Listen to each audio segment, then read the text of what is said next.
siri na tahawili zingine ambazo si tahawili za haki ambazo zimesemwa na wanawachuoni. Kama hapa nimeashiria, sio yangu mimi. Ninachofanya ndugu zangu katika imani ni kuangalia maneno ya wanawachuoni wa haki katika vitabu vyao. Allah subhanahu wa ta'ala amenionyesha jambo hili liko mukhalaf na watu wanavyoishi na jinsi wanavyofanya muamala wao juu ya dalili hiyo. Kwa hiyo ninachofanya, alhamdulillah, nikiona jambo hili linawezekana kufanyiwa kazi na Waislamu, basi alhamdulillah nawaambia hili ndio limekuja na huu ndio usahihi wake. Na nikiona jambo jingine Waislamu hawalifanyi kazi, naweza nikalisomesha kwa sababu nimeliona. Kwa hiyo nafanya nini? Mimi na nakili maneno ya wanawachuoni wa haki kisha nawasomea Waislamu. Lakini ana lastu muftiyan wala qadhiyan wala aliman, la, mimi sio mufti wala qadhi wala wanawachuoni mujtahida, la, wa ana lastu mujtahida, na mimi sio mujtahidi katika dini wala mujtahidi katika sheria Allah tabaraka wa taala, walakinnani talibu, mimi ni mwanafunzi, mustafidu wa mustafadu, mimi napata faida kwa wanawachuoni wa haki, na kuna watu wa chini yangu au tuko nao wote mstawa mmoja, pia na wao wanapata faida kwangu katika baadhi ya masaili ya dini, tofauti na wale wanawachuoni wanaosema wao ndio mashekh, wanaamrisha na kukataza, na tunaona mengi wanakwenda kinyume kabisa na ufahamu wa salafu salih ambao ni mujahida, kwa sababu ummatul hijaba, umma huu ni umma wa jihad, ni umma wa kital, na umefaradhishwa kital wazi wazi, tofauti na zama zilizopita. Kwa hiyo mimi nafanya kunukuu, na yote nimeeleza nimeyatoa wapi, yatakikana kwenu nyinyi kunukuu na kuyaona haya ameyatoa wapi Abu Ismail. Kwa hiyo hapa hatuzungumzii jamaa ya kilugha, kwa sababu jamaa ya kilugha ni mkusanyiko tu wa watu kuanzia watatu mpaka milioni. Kuna jambo limewakusanya, gharadhun wahid, basi tumekubaliana tukae hapa tuangalie mpira. Hii ni jamaa ya kilugha, si idadi ya watu. Basi watu wamekusanyika katika kulipinga jambo la kawaida, sio la kisheria, na wala hawana mambo fulani ambayo yanashurutishwa katika jamaa. Pia tusema hawa pia ni jamaa ya kilugha, na ndio jamaat. Jamaa nyingi ni jamaa za kilugha. Kwa sababu gani? Wamepungukiwa shurut za kuikamilisha jamaa. Baada ya kuona jamaa kilugha na tukaona jamaa istilah au shar'an, sasa inatakiwa tuangalie dalilu mashru'iyatiha, dalili zilizokuja kuonyesha uwajibu wa sisi kuwa katika jamaa. Isibakie ndugu zangu katika Uislamu tukawa tunasema tu jamaa. Allah azza wa jalla katika Qur'ani ametufaradhisha sisi Waislamu tuwe katika jamaa, na Allah tabaraka wa taala ametuharamishia sisi Waislamu kuwa nje ya jamaa, kwa maneno ya Allah azza wa jalla ambayo utakusomeeni ndugu zangu katika imani. Ndio maana unaona sisi tunaisomesha jamaa ya kisheria ambayo tumesema kila mmoja wetu ni haki kudhabti maneno haya. Jamaa ya kisheria ni luzumul haqi wa itibauhu, jilazimishe kwenye haki na uifate hiyo haki, japokuwa wewe uliyejilazimisha utakuwa peke yako au wawili watatu, lakini Allah jalla jalaluhu anakuona wewe ni jamaa. Na wale ambao wanaipinga jamaa, yani wanaipinga hiyo haki, kwa maana nyingine maana ya jamaa ni haki, kama ni luzumul haq wa itibauhu, bas maana nyingine ya jamaa ni haki. Kwa hiyo tumelazimishwa na Allah tabaraka wa taala sisi kuwa ndani ya jamaa, tusiwe nje ya jamaa, kama alivyosema Allah tabaraka wa taala. Dalili ya kwamba Allah subhanahu wa taala katika shariatur rubbaniya, sheria kutoka mbinguni, Allah subhanahu wa taala ametulazimisha sisi kuwa katika jamaa, kama alivyosema jalla jalalu. Qala Allah taala fi kitabihi, amesema Allah tabaraka wa taala katika kitabu chake ambacho ni Qur'ani, ndani ya suratu Al-Imran aya ya nambari 103, asema Allah azza wa jalla, wa'tasimu bihablillahi jami'an wala tafarraqu. Katika darasa hii na muhadhara huu sitolazimika kusoma aya yote kuanzia mwanzo mpaka mwisho. Ni haki kwangu katika masaili ya bahthi, unaweza ukachukua kipengele cha aya na ukakitolea dalili, maadamu ujakhalif fahamu ya Mtume sallallahu alaihi wasallam juu ya aya hiyo na fahamu ya sahaba au fahamu ya haki katika sheria ya Uislamu. Kwa hiyo sio lazima nikaanza mwanzo.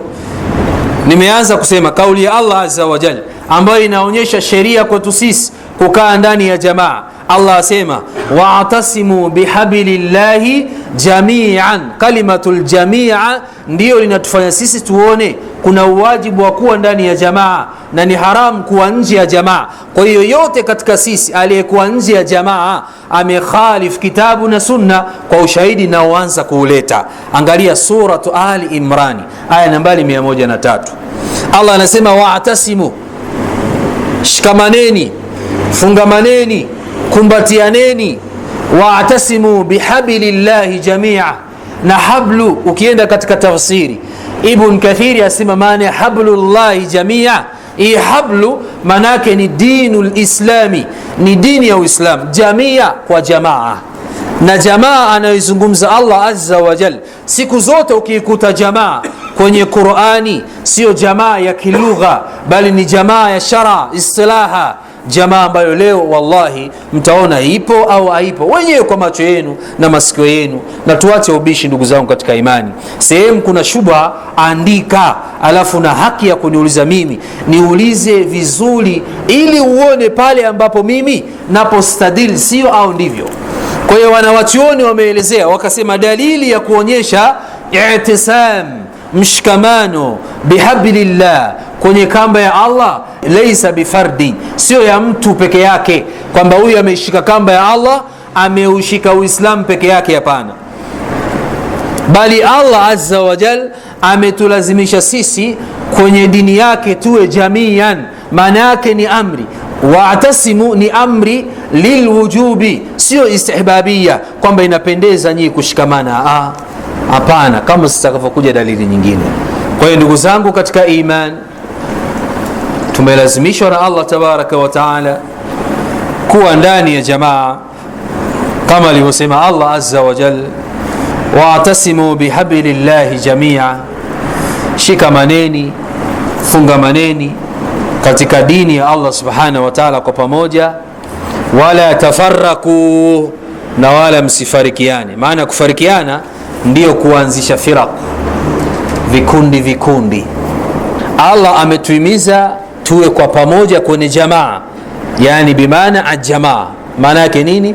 Luzumul haq wa itibauhu, ujilazimisha katika haki na uifate. Hiyo ni amri ya Allah, wala sio sunna, ni amri. Kwa maana ukiacha kushikamana na ndugu zako Waislamu kwenye jamaa umemkhalif Allah azza wa jalla. Kisha mbele utaona anasema wala tafarraku, imekuja kama ni tashdid au taakid baada ya kuamrisha kushikamana, kisha ikaja nahyu. Allah anakataza tabaraka wa taala akasema wala tafarraku, wala msifarikiane, kwa maana msiache jamaa, ambao leo mimi kwa macho yangu kwa ushahidi nao kusomeni, hiyo jamaa sioni katika mitaa yetu. Pengine nimezaliwa sijaiona hiyo jamaa ya kujilazimisha katika haki na kuifata. Nimeikuta jamaa tu ya kilugha, sio ya sharaa. Kwa hiyo Allah ametuamrisha ndugu zangu ushahidi wa sheria. Je, sheria inatambua jamaa ya haki? Ndiyo, suratu Al-Imrani aya nambari 103. Na kama haitoshi pia tuangalie upande mwingine. Qala Abdullah ibn Mas'ud radhiyallahu anhu, Abdullah ibn Mas'ud an hadhihi al-aya, kuhusiana na aya hii asema nini Abdullah ibn Mas'ud? Bimaanaha, Abdullah ibn Mas'ud yeye alikuwa ni qari'ul Qur'an, bali ni hafidh wa kitabu cha Allah tabaraka wa taala.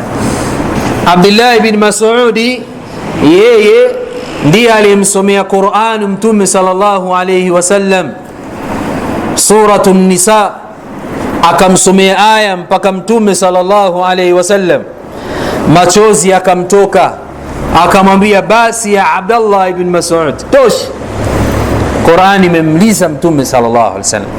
Huyu Abdullah ibn Mas'ud ni katika fukaha usahaba, ni wana wa chuoni wa kisahaba. Yeye ndiye anayetutafasiria aya hii. ambaye alimsomea Qur'ani Mtume sallallahu alaihi wasallam mpaka akalizwa kwa tilawa ambayo ilikuwa tilawa ya kisahaba. Huyu ni sahaba, kwa hiyo kauli yake ina nguvu sana.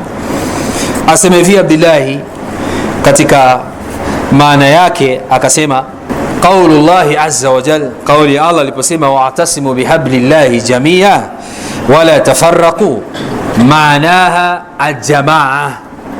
Maanaha aljamaa imekuja kwa taarifu alif wa lam. Aljamaa utaipata wapi kauli? Nenda katika tafsiri ya Qurtubi.